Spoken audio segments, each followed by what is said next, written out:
Hi guys! Welcome to my channel! Jonas Vlog. Kung hindi pa kayo nakapag-subscribe, please subscribe.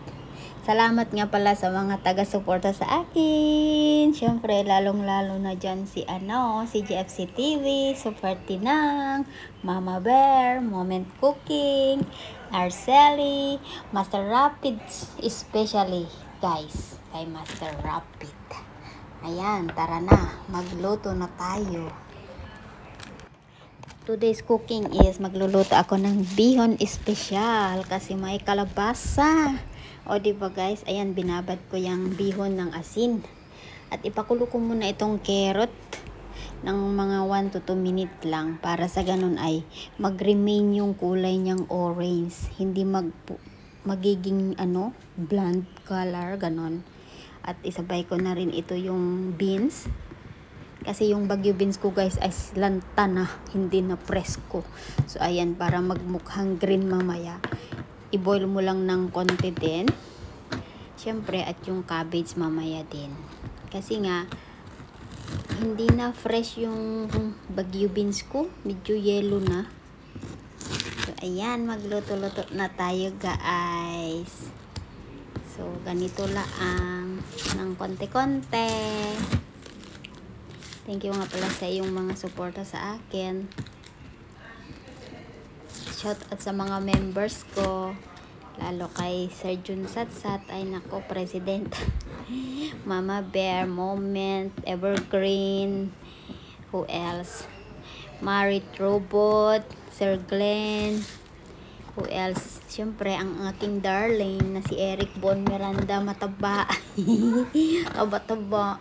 At ito na nga guys, ayan, namaritisan na. At ito nga, pinakulo ko ito. At ngayon, magpainit tayo ng mahiwagang kawali. Ayan, syempre. Lagyan natin ng mantika. Halangan. Para sa ganoon, mag-fry na tayo ng bihon. Ika nga. Diba? Kasi nga guys, pag hindi mo ganito, pero diba slimy yun. Hindi yun nakakainin mo. Pero ito pag ganito ang ginawa mo muna bago mo i-mix sa mga gulay, mararamdaman mo iba yung texture ng iyong bihon guys. At kahit ikip mo ito ng 3 araw halimbawa, pwede, hindi mapapanis yan. Madali lang naman i-fry, lalo na pag hindi didikit yung bihon mo sa iyong kawali. Diba? Kunting tiyaga lang kung gusto mo na masarap na pagkain. Itong tinuro sa akin nitong ina ng amo ko eh. So ayan. Madali lang naman, hindi na mahirap. Hindi ka pa aabot ng 1 hour magluto.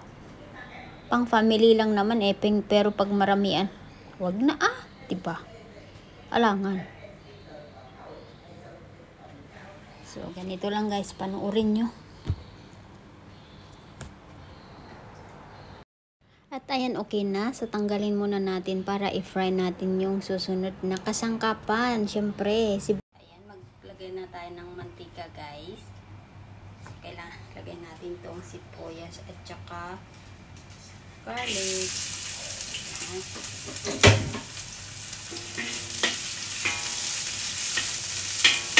Kailangan natin lutuin na ito. Optional lang naman itong malaking sibuyas, guys.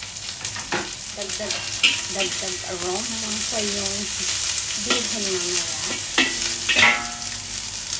At ito yung kalabasa guys. Ilagay natin yung kalabasa. Hindi ko binoil kanina kasi malambot ko, madaling maluto. So, ayan.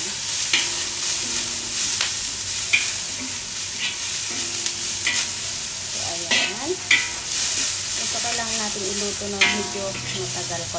Ito din yung pinakulo ko kaninang gulay. So, init muna natin. So, parang konting halo lang. Lagyan natin ng tomato guys.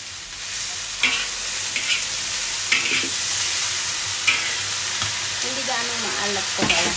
Para dagdag kulay yung mamayang bihon nyo. Ito lang gamit ko guys kasi wala namang kaming karne ngayon. So, kaya hindi na kailangan ng karne. So, ayan.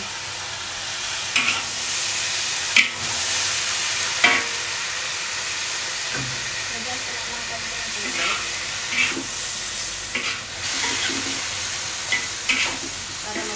itong gulay, guys.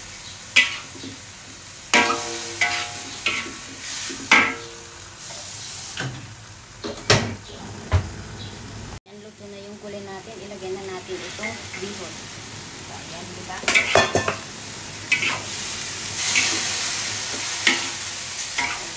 I-mix ko lang ha. Para sa ganun. At charan, muluto na itong ating simpleng luto na bihon, guys. Mix na lahat, guys.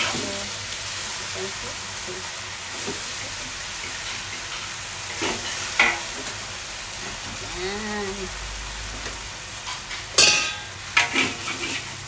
Charan, breakfast time.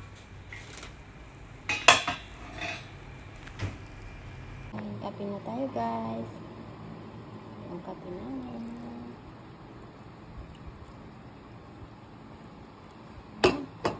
Ang ganda.